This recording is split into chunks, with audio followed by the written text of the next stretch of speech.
This sucks, because this is a movie review about Elton John's biopic, and I have no eccentric clothing to wear. No crazy costumes that Elton John wears, or crazy vehicles that he would probably drive through the Everglades. Guess you'll have to deal with my weird singing. Don't worry, you won't have to. I won't sing. Hold me closer, tiny dancer.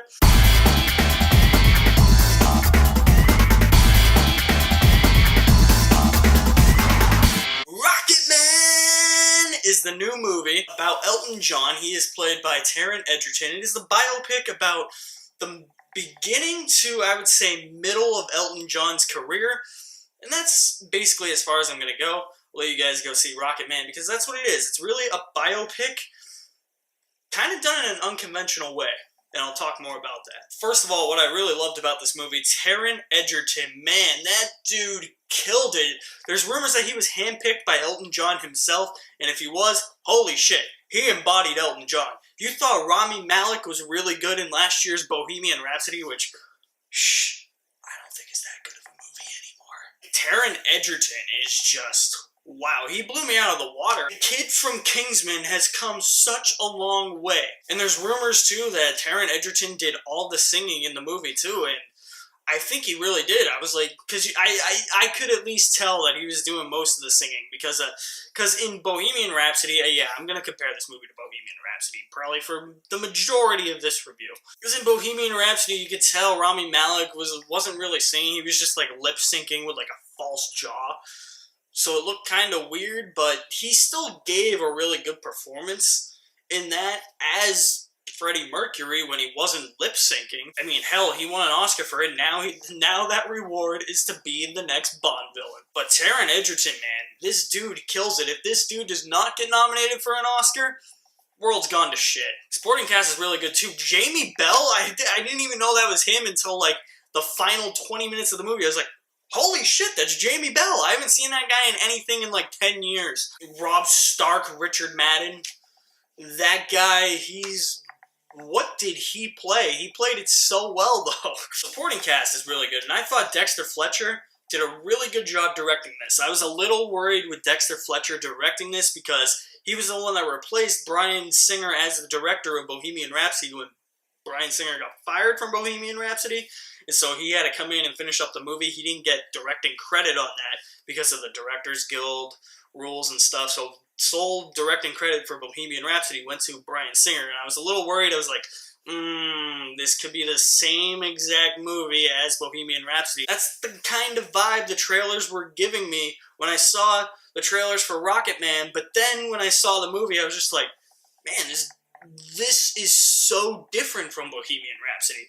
Because here's what it is. This movie is not just a biopic. It's a musical biopic. It's like a musical opera. And that's what I loved about Rocketman. Because it's not sequences of how songs came together. We understand how the songs came together. Elton John and had this writing partner, and he would send Elton John the lyrics, and Elton John would come up with the music. That part was all clear, but it was the fact that when they started singing the songs in the movie, it wasn't just at performances at like Dodger Stadium like we see in the trailer. Like, obviously that's in here. But the songs that we know from Elton John and that we love from Elton John are sprinkled throughout the movie in a musical type of way. Kind of something like La La Land. They'll just be like out in the middle of the street and then all of a sudden they'll just break into song. I thought that was a really clever way to get the point across, and this movie does not hold back. Thinking about it now, Bohemian Rhapsody may have played it a little bit too safe with the Freddie Mercury stuff. This movie just goes all out, goes into the dark drug binges of Elton John's career and personal life, and he was at a certain low at one point, and the movie did a really good job at capturing all of that. Where I think the movie kind of falters is it does feel rushed at parts. It does seem like it breezes over a couple of pieces of information that are vital. I also think this movie's kind of poorly paced. Like, it's a 2-hour movie, but it feels quite long for a 2-hour movie. It feels like it's like 2 hours and 20 minutes or something.